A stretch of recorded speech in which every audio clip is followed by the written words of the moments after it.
পূর্বের বিধানসভা শওকত মোল্লা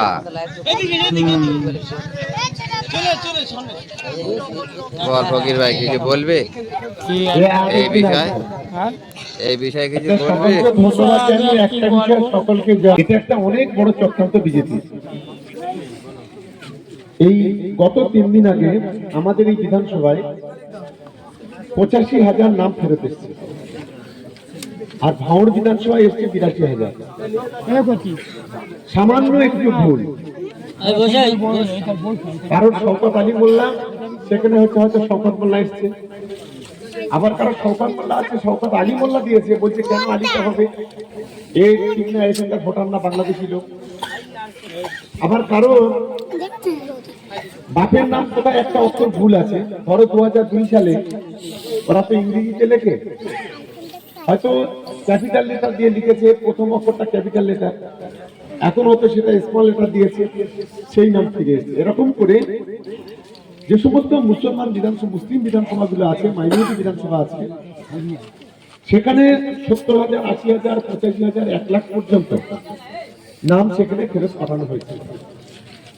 ওদের উদ্দেশ্য হলো একটাই, যে কোনো ভাবে ভোটটাকে যদি কেটে দিতে পারে, তাহলে আগামী দিনে গাড়ি ভর্তি করে নিয়ে ডিটেনশন ক্যাম্পে বা জেলে ওরা ভর্তি পারবে। আমাদের কর্তব্য একটা, আমাদের যত পার্টি লিডার আছে, সাধারণ মানুষ আছে, আমাদের সকলকে মাথায় রাখতে হবে, ওরা যেন একটা ভোট না যেন আমাদের কেটে দিতে পারে, তার জন্য যা যা পেপারপত্র লাগে, আপনাদের হিয়ারিং এর নোটিশ আসার সঙ্গে সঙ্গে সেই পেপারপত্রগুলো আপনারা নিয়ে হিয়ারিং যেখানে হবে সেখানে হাজির হবেন।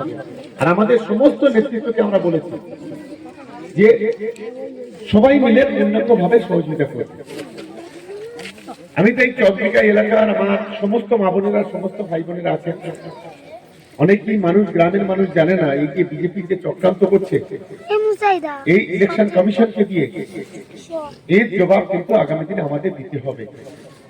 তার জন্য কিন্তু সকলকে সজাগ থাকতে হবে, কারণ ওদের লক্ষ্যটা কি, বাংলাদেশের পার্লামেন্ট নির্বাচনে, লোকসভা নির্বাচনে ওরা 38% ভোট পেয়েছিল, আমরা পেয়েছিলাম 46%।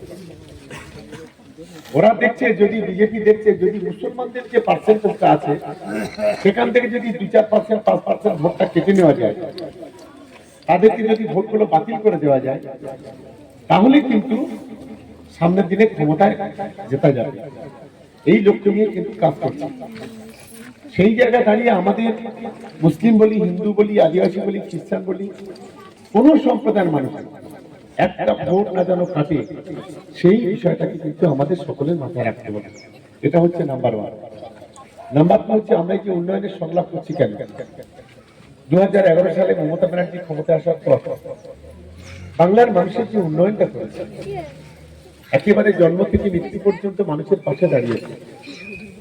আজকের আমাদের মা বোনেরা লক্ষ্মীর ভান্ডার পায়, আজকের আমাদের কৃষকরা কৃষক বন্ধু পায়, আজকের আমাদের ছাত্ররা তারা মিড ডে মিল পায়, জামা পায়, জুতো পায়, বই পায়, সাইকেল পায়, তারা 10,000 টাকা মোবাইল কেনার জন্য পায়।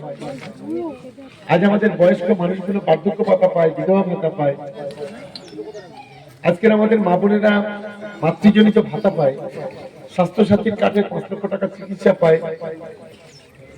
গ্রামে পাড়ায় রাস্তাঘাট, পানীয় জল, বিদ্যুৎ, পাড়ায় পাড়ায় স্ট্রিট লাইট আজকের আমাদের সরকার করেছে। কিন্তু ওরা চাইছে এইগুলো থেকে যদি মুখ ফেরাতে হয়, তাহলে এই এসআইআর এর নামক এই জিনিসগুলো সামনে নিয়ে আসতে হবে। অকাপ সম্পত্তি এনে মুসলমানদের রাস্তা